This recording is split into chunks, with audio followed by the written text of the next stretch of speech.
eu fiquei aí quase 2 anos sócio de uma escola, saí, mas me conectei com a educação básica, fui aprender essas coisas. E por que eu tive esse chamado de educação?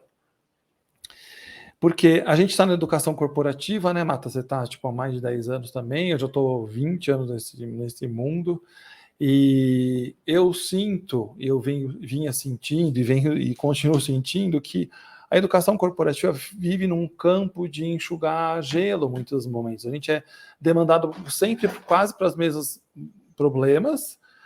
Eu quero autonomia, espírito de dono, protagonismo, blá, blá, comunicação. Você não vai negar que isso é fato, você deve ouvir isso sempre também de quem pede as coisas para você. Então, se eu estou quase 20 anos ouvindo a mesma coisa, tem algum problema que não está no trabalho, na minha visão. Na minha visão, eu posso estar errado, antecede a isso. E aí, por isso que eu fui me conectar à educação de base. Então, eu fui para a educação do infantil, Fundo 1, Fundo 2, ensino médio.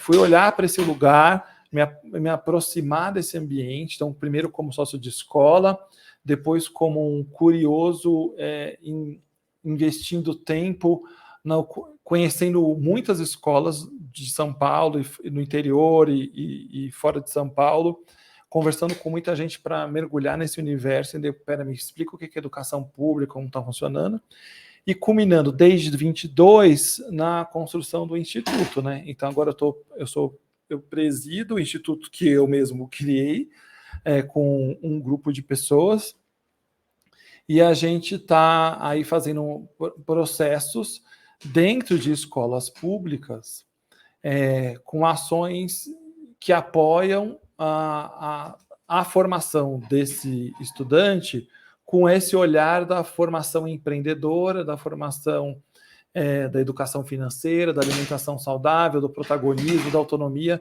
Esses pontos a gente tem feito nos projetos do Instituto, e isso me motiva por demais, demais mesmo, ir atrás disso. E aí sim, no Instituto eu estou mais ainda a mão na massa, porque ele é um bebê ainda, então ele exige ele exige de mim mesmo, de eu estar lá na linha de frente, né? De colocar a mão, de visitar a escola, de conversar com a diretora, de entrar em sala de aula ainda, mas na minha cabeça esse pipeline também já está desenhado assim para quando eu quero sair desse lugar, porque no papel que eu ocupo no Instituto, que eu me propus ocupar por 4 anos, que é o tempo do meu governo, à frente do Instituto, eu quero fazer com que ele cresça, com que a gente atenda pelo menos 10 escolas nesse período, mas que também faça um desenho para que eu possa sair. Sair que eu falo dessa presidência e ocupar um lugar que é o lugar que eu estou fazendo, de captar recursos, de conversar com o empresário, de buscar grana, para ele poder expandir e atender outros lugares. Então, isso também demanda tempo, energia, um monte de outras coisas. Então, se eu estou na sala de aula, eu não estou fazendo isso, e se eu não estou fazendo isso, como vem recurso? Então, é um negócio que essa conta não fecha. Então, isso mata assim, trabalhando depois de tanto tempo no mundo corporativo, quando eu cheguei um dia na escola, eu ouvi um menino falando para mim, eu voltei a sonhar. O menino falou isso para mim. Aí eu falei, como assim? Eu voltei a sonhar, porque eu achava que a escola fosse acabar aqui, assim, no ensino, no Fundo 2. E aí, depois que a gente começou a ver a história da pedagogia da horta, de estudar o empreendedorismo, e não é na teoria, é tudo prático, o projeto é prático, depois se quiser eu explico. E ele falou que voltou a sonhar. Aquele dia eu senti uma coisa muito louca, assim, de arrepiar do pé à cabeça, fiquei muito emocionado. E toda vez que eu falo, fico emocionado porque. E aí foi um encontro com aquela frasezinha tão recorrente do propósito, sabe? Que a gente fala, escreve no papel, tem a teoria do propósito. Eu acho que esse foi o momento que eu encontrei com ele, com um propósito, e a gente se abraçou, a gente ficou juntos ali, eu e o propósito.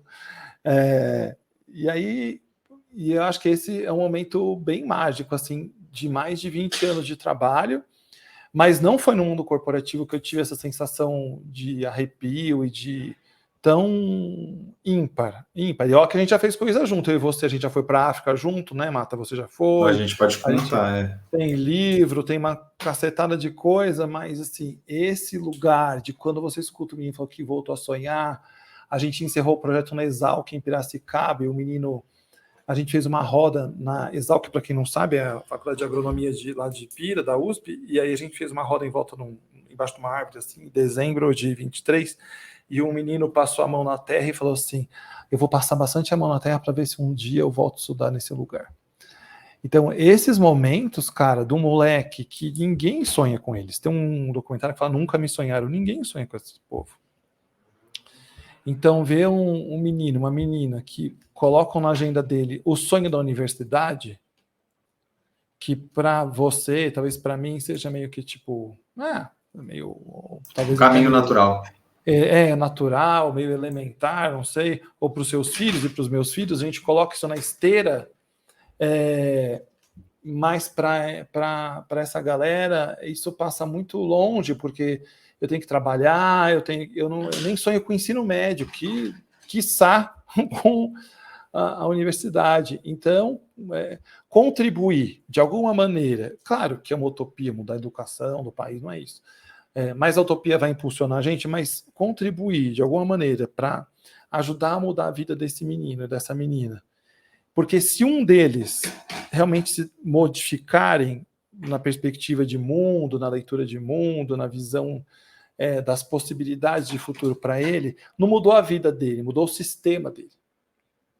Então vai mudar a relação, os filhos, a geração, as histórias que virão. Então acho que essa é a boniteza desse processo.